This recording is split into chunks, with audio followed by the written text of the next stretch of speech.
No, I really respect this guy. I think he's brilliant. What he's done, what he's accomplished, he's had 3 different careers. Oh, he's great. But I want to strangle him. When people hear the name Sylvester Stallone, they think of Rocky, the underdog who never quits, or Rambo, the unstoppable soldier. But behind those heroic roles hides a man with scars no camera ever captured. Hollywood remembers his victories, but few know about the enemies he made, the betrayals, the fights, and the hatred that nearly destroyed him. Today, we reveal the 6 actors Stallone couldn't stand the most. Stories of ego, pride, and revenge that will change the way you see him forever. And it all began with one man, Richard Gere, long before fame and fortune. Stallone and Gere were just 2 hungry young actors fighting for a break on the low-budget film, The Lords of Flatbush. But what should have been a small step toward stardom turned into a battlefield of ego. During a cramped car scene, Gere's sandwich dripped mustard onto Stallone's pants. That tiny accident exploded into chaos. Stallone, furious, elbowed Gere and threw him out of the car in front of the entire crew. Moments later, Gere was fired, officially for creative differences. But everyone knew the truth. Stallone had won. That single fight would haunt both men for decades. Gere would go on to become a Hollywood heartthrob. But he never forgot that humiliation. Stallone mocked him in interviews, calling it a personality clash that couldn't be fixed. To this day, they've never worked together, never spoken, never forgiven. It all started with a drop of mustard, and ended with a lifelong grudge that defined Stallone's early years in Hollywood. But that was only the beginning, because the next feud would pit Stallone against a legend, a man whose name carried the weight of old Hollywood itself. That legend was Kirk Douglas, the mighty star of Spartacus and one of the last titans of old Hollywood. When Stallone invited Douglas to play Colonel Troutman in First Blood, 1982, it was meant to be a dream collaboration, the passing of the torch from one generation to the next. But what started as respect quickly turned into a brutal power struggle. Douglas wanted to rewrite the ending. Rambo must die for the film to have true meaning, he insisted. Stallone disagreed. For him, Rambo represented survival, redemption, and every wounded veteran who refused to give up. Their arguments grew louder until the director finally told Douglas, "If you don't like it, you can leave." And he did. Douglas walked off set, and Richard Crenna stepped in, creating one of cinema's most iconic mentor roles. The result? Rambo lived, and a billion-dollar franchise was born.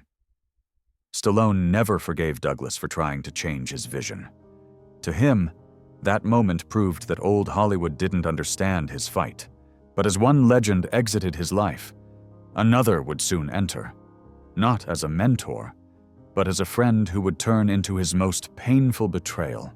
That so-called friend was Eddie Murphy. In the late 1980s, Stallone and Murphy were Hollywood's golden duo. One ruled action, the other ruled comedy. They partied together, laughed together, and respected each other as equals. But everything changed during the filming of Beverly Hills Cop 2. Stallone's then-wife, Brigitte Nielsen, was cast alongside Murphy, and from the moment cameras started rolling, tabloids caught fire. Rumors spread like wildfire that Murphy and Nielsen were more than just co-stars.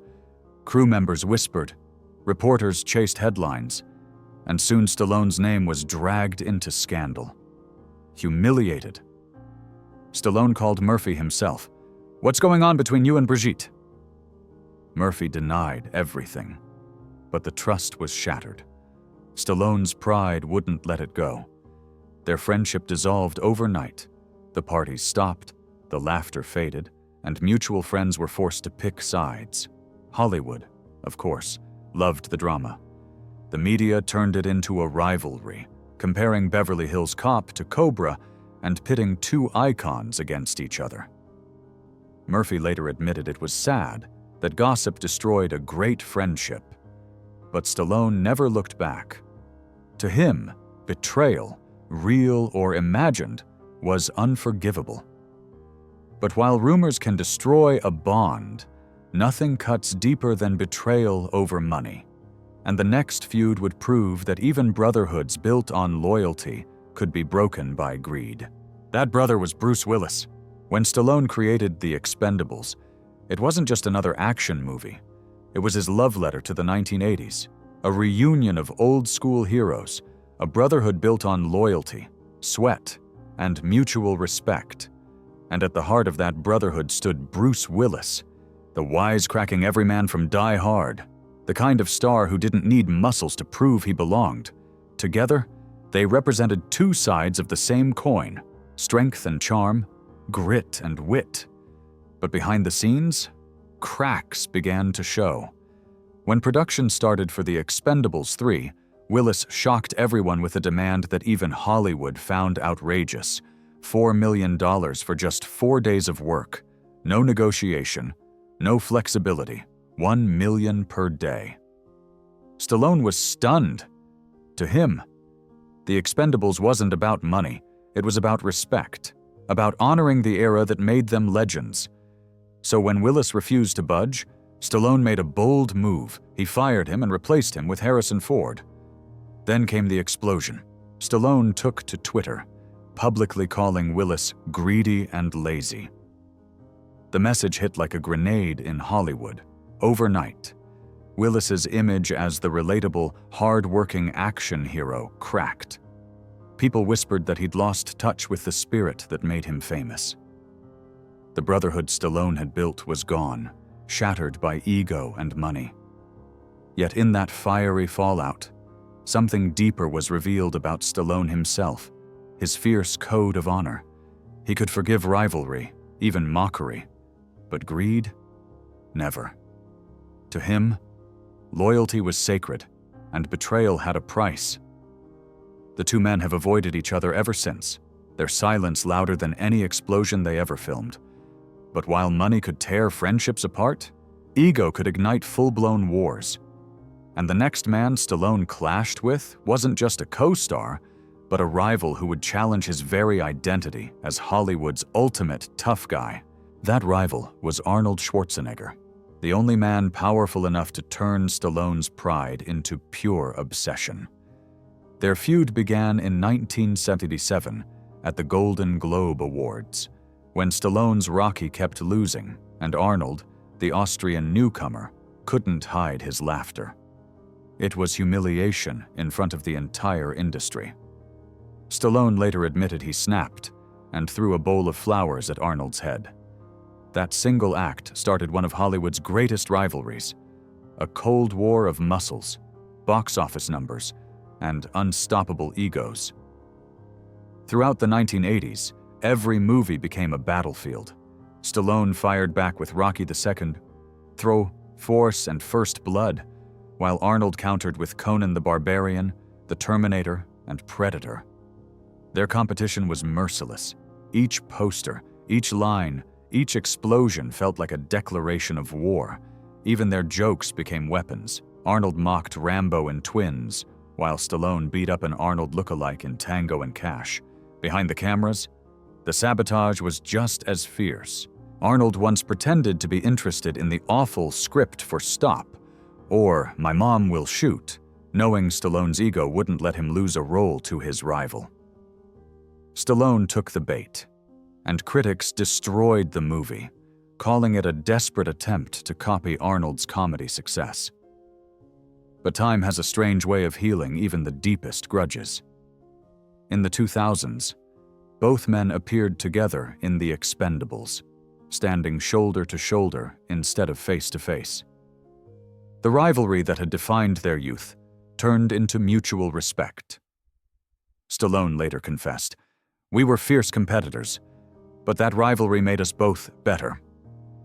Two legends, one lifelong duel, ending not in hatred, but in honor.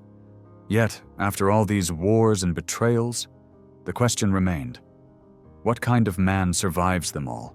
And what does that kind of hatred leave behind? 6 rivalries, 6 battles that shaped not just a career, but a man. Behind every punch Stallone threw on screen, there was another fight, quieter, deeper, fought in his heart. From Richard Gere's humiliation to Kirk Douglas's arrogance, from Eddie Murphy's betrayal to Bruce Willis's greed, and from Arnold Schwarzenegger's rivalry to the lonely silence that followed. Each story revealed a different face of the same man. Proud, wounded, but always standing. Stallone's life in Hollywood was never about perfection. It was about survival, about proving, again and again, that no matter who tried to knock him down, he would rise.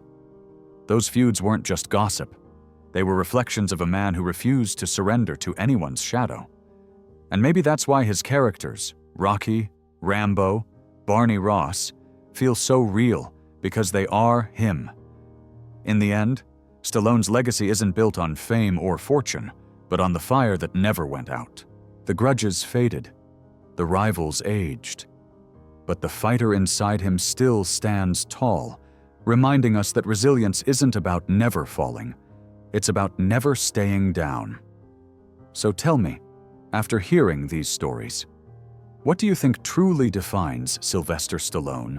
His strength, his pride, or his unbreakable spirit? If you want more untold Hollywood stories like this, don't forget to like, share, and subscribe, because the next one might change the way you see your favorite star forever.